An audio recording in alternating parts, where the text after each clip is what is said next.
Thank you all for coming and voting for the speeches. And now it becomes really something.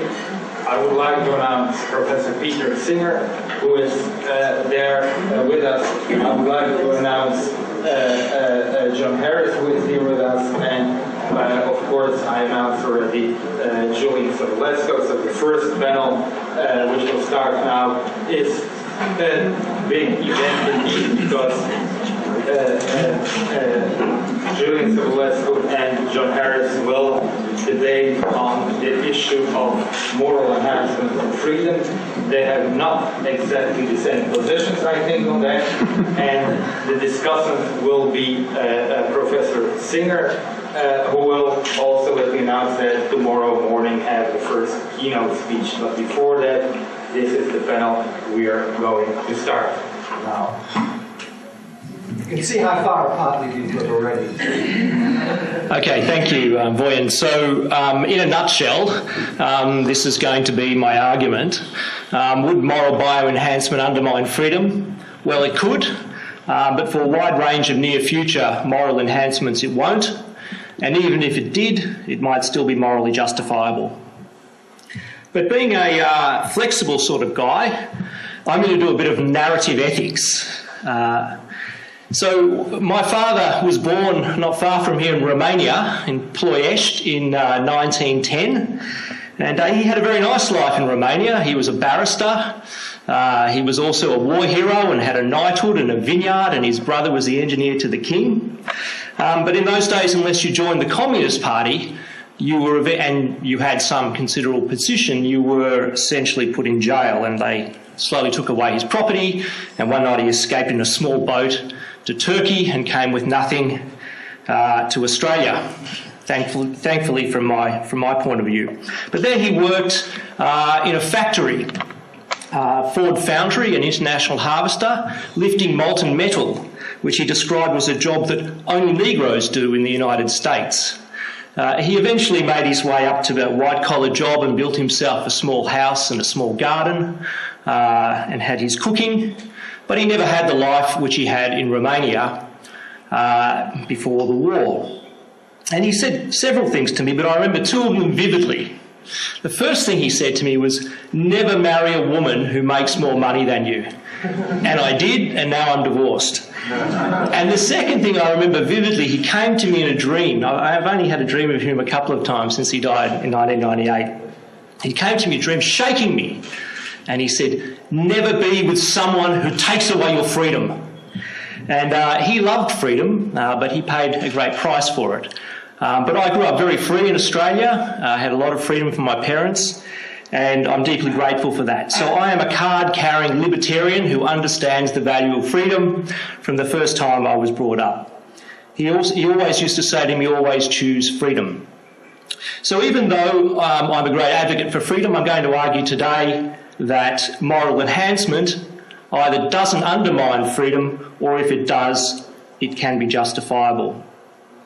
Now, I'm going to talk from a personal perspective, and I've done a lot of work with Ingemar Persson and Tom Douglas, and these are really my own perspectives, so please don't embroil them in any mistakes I make. But from the very first time I started bioethics, I was very interested in the limits of human decision-making, particularly the ways in which psychological biases could undermine people's autonomy. This is a very fashionable area now, and I should have probably worked more on it and made more money, the so-called nudge approach to paternalistic decision-making. I became interested after that in medical decision-making as a normative, value-based enterprise where doctors should be working not as either information givers or making paternalistic decisions, but together with patients discussing both values and attempting to arrive at a decision about what should be done in this particular situation. And I'll talk a little bit more about that in a moment. After that, I became interested in genetic selection, and in particular gave a paper, I think in 1999 at Princeton for Peter Singer on how genetic selection could be used to select against criminality. But most of my work in the last 10 years has been about human enhancement and the possibilities initially of enhancing physical and cognitive abilities. But since 2004, I became interested in human moral limitations, and gradually became interested in the possibility of enhancing not just our cognitive abilities but our moral capacities. And in 2008, Ingemar convinced me that cognitive enhancement without moral enhancement was a bad thing because it was easier to harm than benefit, and humans were also very limited. So I'm going to just outline a couple of principles of enhancement that I've learned along the way. The first is that for any valued or good or right outcome that you want to achieve, whether it be somebody's well-being, prosperity, love, there's a great variety in human beings' capacities to realise that outcome. Whatever it is, we're all different. Human inequality in terms of capacities and dispositions is the rule, not the exception. And there are 4 ways of promoting any outcome that you value, whether it's well-being, the continued existence of humanity, cooperation, whatever. You can change people's biology, you can change their psychology, you can change the social environment or the natural environment. But unless you think that the natural distribution of whatever property you're discussing is ideal for whatever you take to be of value, then the door is open for human enhancement. So what is moral enhancement? Well, a number of years ago I gave the following definition of welfarist enhancement in terms of enhancing people's well-being. So if you want to discuss what's an enhancement of people's well-being, it's some modification of their biology or psychology which increases the chances of them having a life with more well-being, that is, a better life, in a given set of natural and environmental circumstances. That is, it's relative to circumstances. You can't talk whether deafness is a disability or an enhancement in general. You have to fix the circumstances. In a very noisy factory, deafness might be an enhancement. So moral bioenhancement is a modification of biology or psychology which increases the chances of a person behaving morally, given a fixed set of natural and social circumstances. Now, some people might object to me fixing on moral behaviour and argue that intentions, desires and so on, other states of affairs are important. I'm not going to discuss that fine philosophical distinction. I'm just going to start with a fairly basic idea. The moral enhancement is something that increases the chances of somebody behaving more morally. Okay, now John Harris has had a number of objections to this, and it's quite interesting. When I first discussed this with Ingemar in Switzerland, I don't know when that brochure conference was, Tom, John Harris came up to me and said, I had this idea years ago. And then he proceeded to raise a whole number of objections to it. So he has a whole series of objections to it, and I'm going to discuss one of them today, and then later it may be a second one. But he said there are substantial issues of liberty which could conceivably be threatened by any measures that make the freedom to do immoral things impossible. And he was echoing a claim that Anthony Burgess in his famous Clockwork Orange made. He said the question is whether such a technique, that is the Ludovico technique of behavioural reconditioning, can really make a man good. Goodness comes from within. Goodness is something chosen. When a man cannot choose, he ceases to be a man. So I'm going to ask whether moral enhancement does undermine our freedom. Now, the first question, I've given this talk many, many times, and one of the sources of confusion, I think, is that many people have different views on what moral enhancement could possibly be. Now, there are 2 broad ways in which you could think of this. Either procedurally, you aim at a certain way of thinking, or substantively, you promote some particular theory or principled approach. So one famous procedural approach is what John Rawls calls reflective equilibrium. But back in the mid-90s, I think, I described another procedural approach called liberal rationalism that I think built upon what Rawls was proposing. And then, of course, there are substantive theories. Peter might think that moral enhancement is bringing about utilitarian outcomes, so enabling people to act in more utilitarian ways. And I'll discuss a couple of other substantive theories.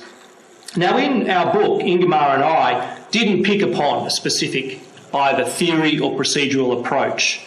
We simply picked out the continued existence of the human race as being a morally relevant outcome. And we tried to show that human psychology, being what it is too limited to achieve that, hence the need for enhancement. And we discussed the possibility of bioenhancement, not because we thought it to be the most promising form of human enhancement, but because it was the most under-discussed. Now, on a procedural approach, you might think that moral enhancement is getting to the right moral decisions and acting on them. It's a pretty basic idea, and probably the most promising given that we don't agree on any moral theory. And as I said, I spent quite a lot of time thinking about this in the medical context, and I was very impressed by John Rawls's idea of rational deliberation. He described the parties to reflective equilibrium as being competent judges, and here's how he characterised people he thought should be engaging in reflective equilibrium to get to the right decisions about what we ought to do. He said they had to be knowledgeable about the facts and also reasonable, willing to use logic, being disposed to find reasons, having an open mind, making a conscientious effort to overcome intellectual, emotional and moral prejudices, and having sympathetic knowledge. Now, all of those things, all of those properties are things people differ in the degree to which they possess. It would be crazy to believe that everyone is equally open-minded. So even if you have this minimalist Rawlsian view of rational deliberation, the door is open for enhancing these various properties. Now, sympathetic knowledge is something I think which is very interesting. It was essentially empathy. What he described it as imaginative appreciation, and he said it's required that competent judges have this capacity and the desire to lay before himself in imagination all the interests in conflict together with the relevant facts of the case and bestow upon the appraisal of each the same care which he would give to it if the interests were his own. This is a little bit like Hare's universalisability and the golden rule. So even if that minimal requirement is necessary for moral deliberation, people differ in their ability to do that task and their capacity. So that opens the door to enhancing that property. Peter Singer actually had an idea similar to Rawls, although in more skeletal form, in a paper, I'm not sure if it was in the 70s or the 80s, on ethical experts. Here are his 5 criteria for an ethical expert. They need to be trained in reason and argument, ability to reason well and logically. They need to understand ethics and the nature of moral concepts. They need to understand major ethical theories. They have to have information. They have to have time to think. A little bit similar to Rawls. Pass over. I think that you need certain conceptual apparatus to engage in ethical deliberation, but we don't need to go into the details. Important for this procedural version of moral enhancement is not only should you arrive at the correct moral decisions, but you should act on those. So there's an important motivational requirement, because people can clearly have a belief about what they ought to do without doing it. Otherwise, weakness of will wouldn't exist. So things like poor impulse control and the willingness to make the sacrifices that morality requires are things that differ from individual to individual and could be enhanced. That would be a moral enhancement on this procedural kind of approach. Any account of moral virtues opens the door to moral enhancement. So here's a whole list of possible moral virtues. It doesn't matter what's really on the list. Aristotle has his list, other people have different lists. These are all the requirements that are necessary to make good moral decisions. Now, obviously, people differ in the degree to which they're willing to cooperate, the degree to which they're empathetic, the degree to which they're self-sacrificial. It's a whole list of negative dispositions or vices. Now, on substantive theories like utilitarianism, there's a specific way of deciding what a moral outcome is. And I'm going to pick one that is so minimal, it just characterises the very core of morality. I call it minimal morality. Minimal morality would be not harming other people unjustly. So one way of enhancing people morally would be to reduce unjust violence and aggression. And I'll talk a little bit more about how we could do that biologically, and I think Tom Douglas will talk in greater detail about that. And a second part of a minimal morality, which Peter has always used when trying to persuade people, is the idea of a duty of easy rescue. Small child is drowning in a pond, all you have to do is get your feet wet to save the child's life. If morality required, he said, anything requires you to get your feet wet and save the child's life. Now, it's part of the definition of morality that is different from self-interest. So if morality requires anything, it requires the willingness to make some degree of self-sacrificial choice for the benefit of other people. How much, in what circumstance, is debated by all the different ethical theories. Utilitarianism, extremely demanding ethical theory. Provided that benefit to that other person is even a tiny bit better than your loss, then you should perform that action. And as John Harris has argued, it would require the survival lottery, you giving up all your organs to save 5 other people's lives. Very few people, if any, are ever utilitarians. But morality itself requires some degree of sacrifice when the benefit to somebody else is extremely large. So that's not controversial. Now, the degree to which we're prepared to be altruistic varies from individual to individual. In fact, it's partly genetic. There's a German scientist identified a gene called the Conti gene. And if you have the Val variant of that, you're 4 times as altruistic as somebody with the Met variant. So people's disposition towards altruism varies from individual to individual. A moral enhancement might be increasing their altruism.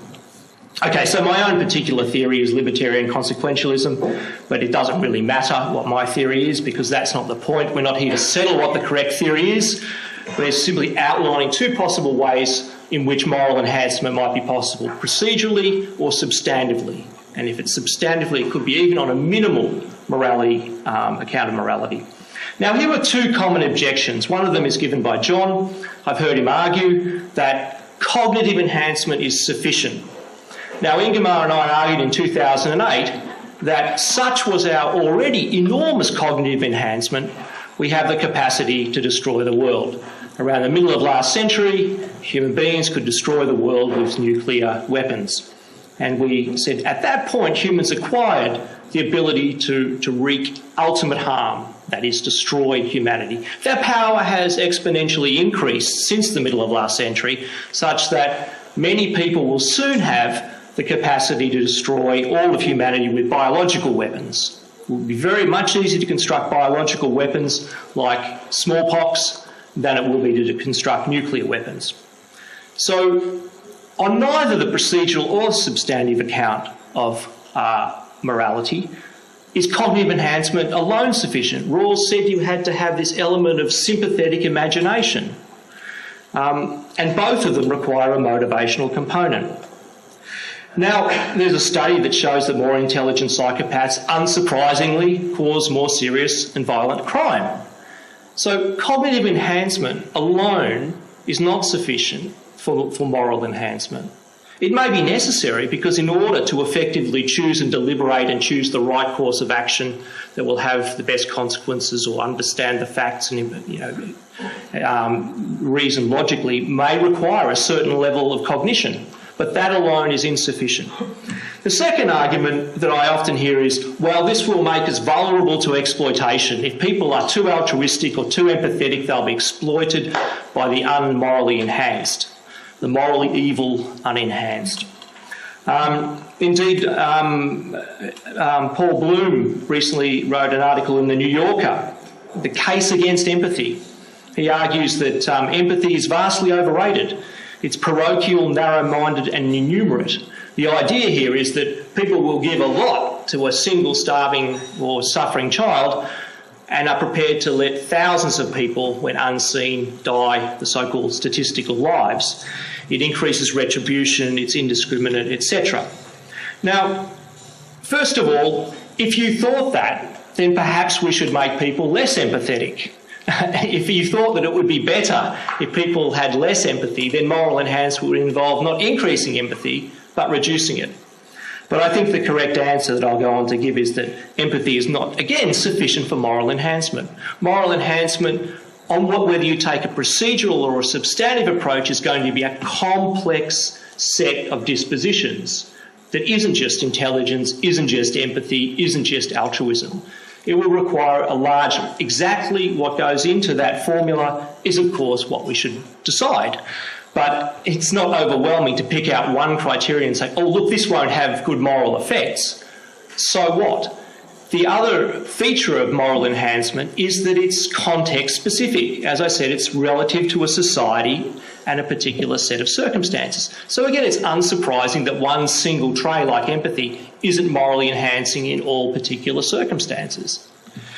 Okay, so here are some possible examples of moral enhancers. So oxytocin, it's released in some forms of oral contraception taken by over 1 million people around the world, and it's released by glucocorticoids used in the treatment of asthma. In cooperation games, it increases trust and makes people more willing to invest in games based on their partner's trustworthiness. It has pro-social effects within groups, but it may make people less tolerant for out-group members, more willing to harm out-group members. So is it a moral enhancer? No. It doesn't have a straightforwardly beneficial effect in all circumstances. But again, that's not surprising that something is not enhancing in all particular circumstances. It could still be a moral enhancer in certain circumstances. For example, some psychologists use oxytocin nasal spray to open up couples who have very dysfunctional communication styles in order to help them to communicate more to resolve their relationship difficulties. That would be the example of oxytocin being used as a moral enhancer. Serotonin is another much discussed drug.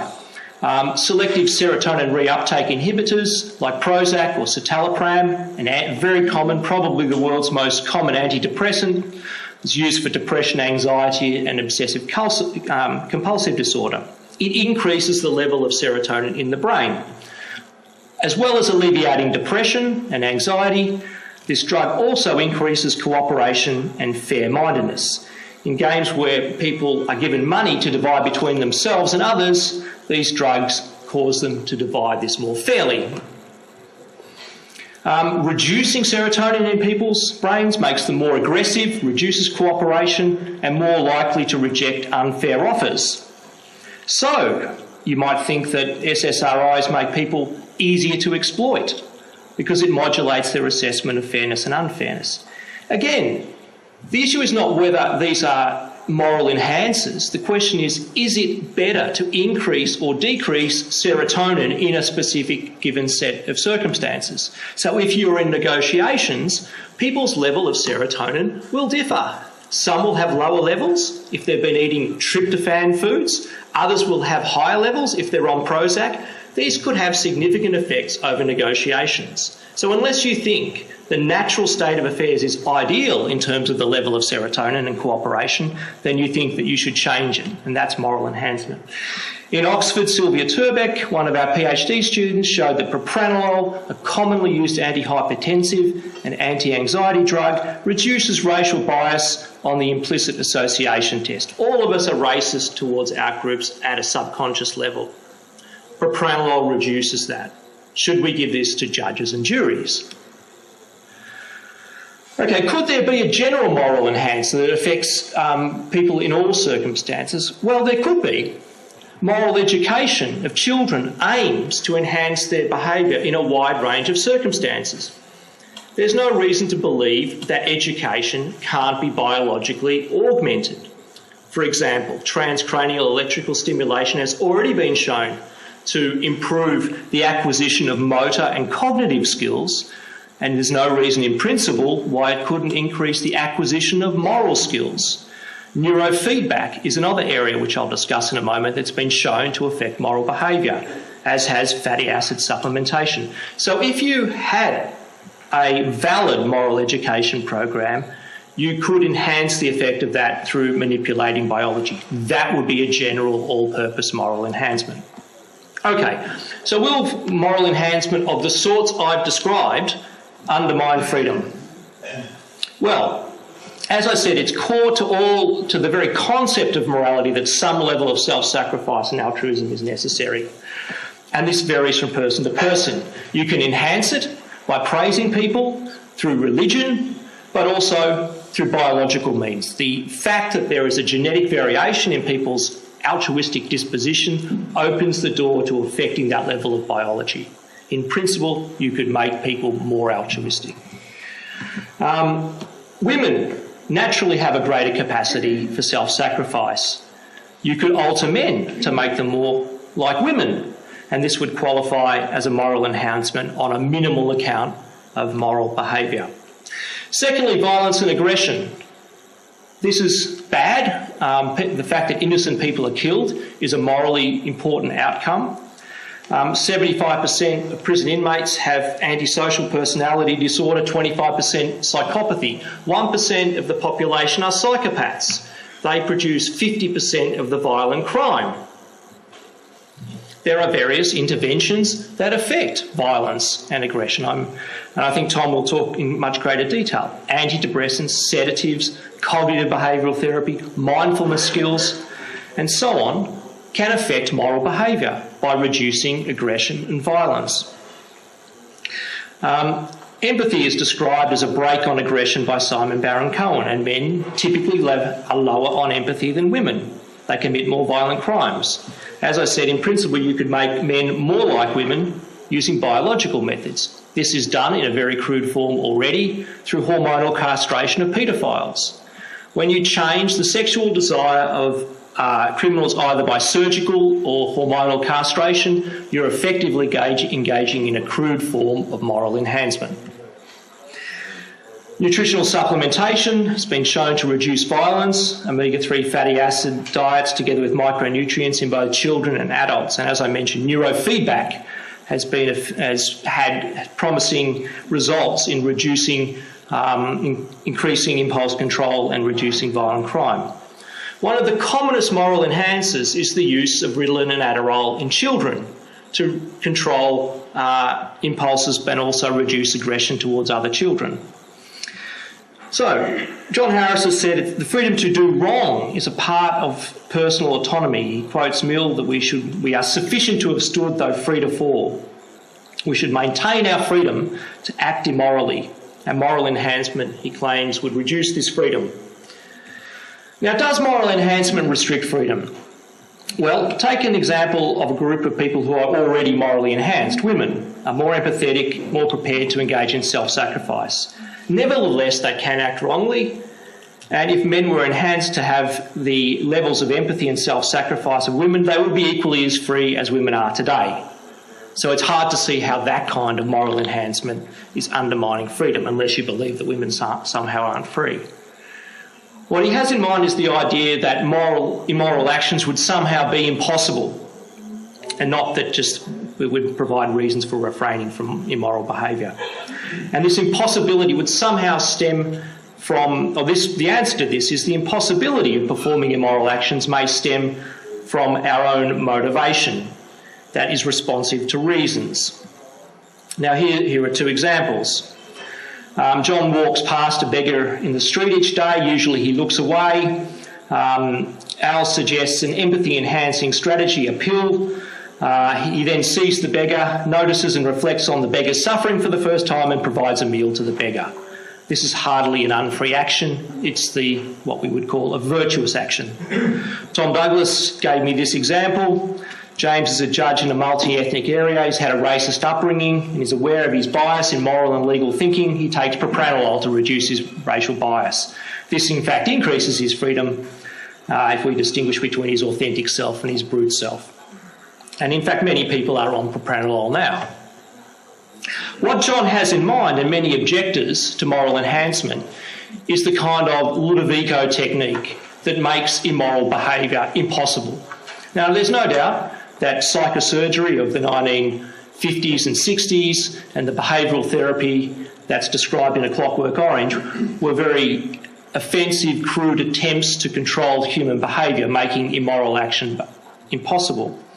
But all such interventions need not be so reprehensible. Here's a hypothetical example of the sort of thing that I think that John has in mind.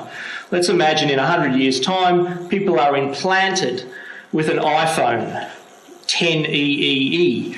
And in this world, there is a machine called the God machine, which is a super intelligent computer that is able to pick up people's intentions from these implanted iPhones and intervene. The person experiences it as just a mere change in mind.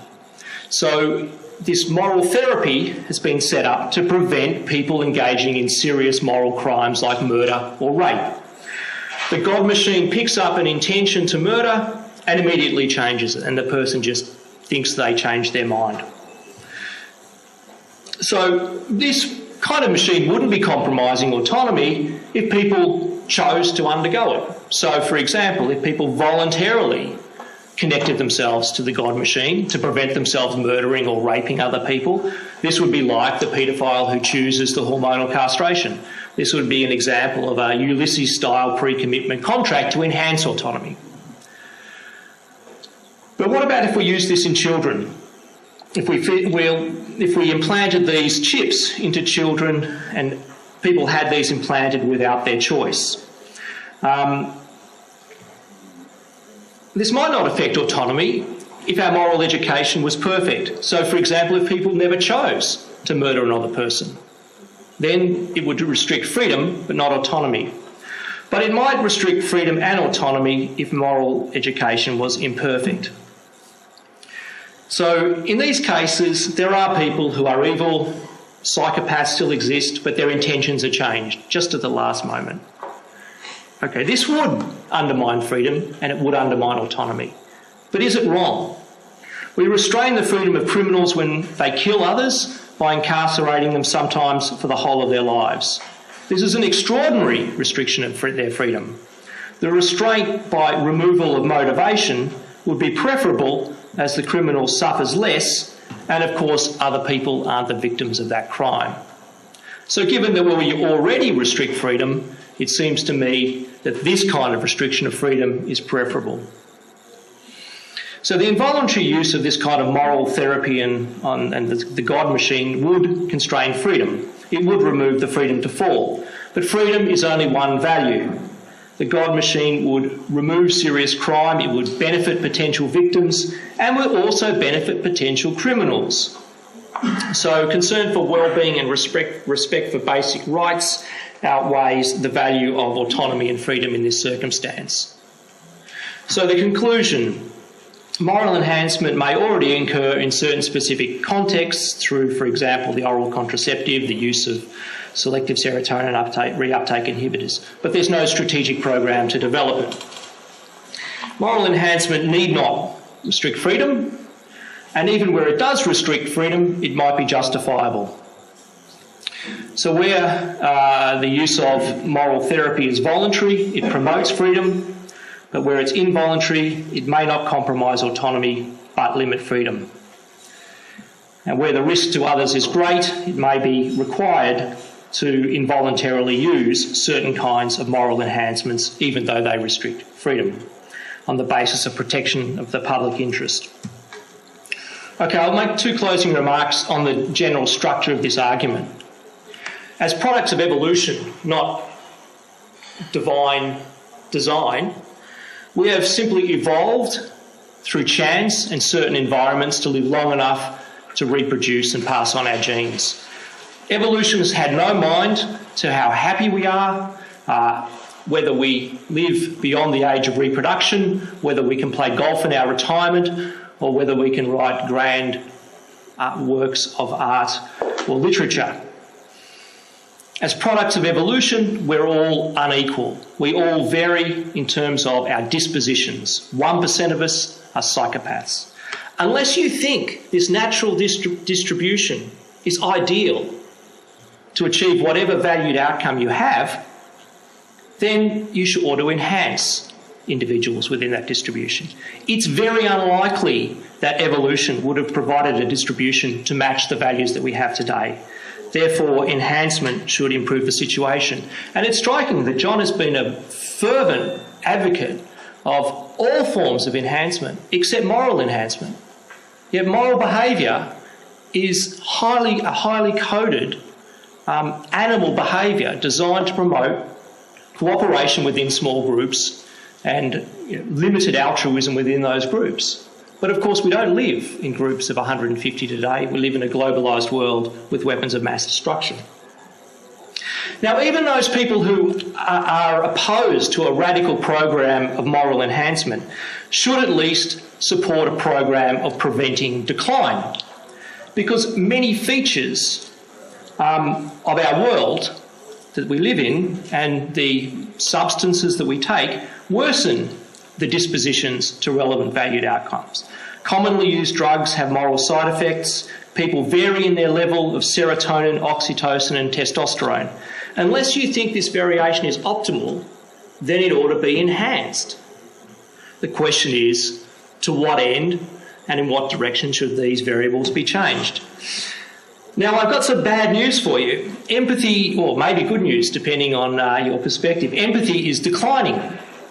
A recent study over 30 years of all psychological studies involving measures of empathy in American college students has shown that this is dropping. In particular, the perspective-taking test that, again, Rawls and others have said is essential to moral deliberation. This decline is most pronounced since the year 2000, that is in the last decade. So the ethical question is, should we embrace this decline in empathy, or should we resist it or just let it happen? Is this moral enhancement or moral diminishment? The greatest challenge today is normative and ethical, not scientific. We need to decide what these valued outcomes should be, what sort of common morality we should have for the 21st century, and what qualities people ought to have. We also need a science of morality to identify human moral limitations and ways of overcoming or enhancing human beings. Natural variation is unlikely to be the answer. The project is only beginning, but as I said, the future of humanity may well depend on the outcome of the project of understanding ourselves as moral animals and the ways in which we can be enhanced. As I've said, moral bioenhancement is only one of 4 ways of morally enhancing people, but so high are the stakes that we should at least actively explore this possibility. And in the near future, it's hardly likely to undermine freedom in any significant way. Thank you.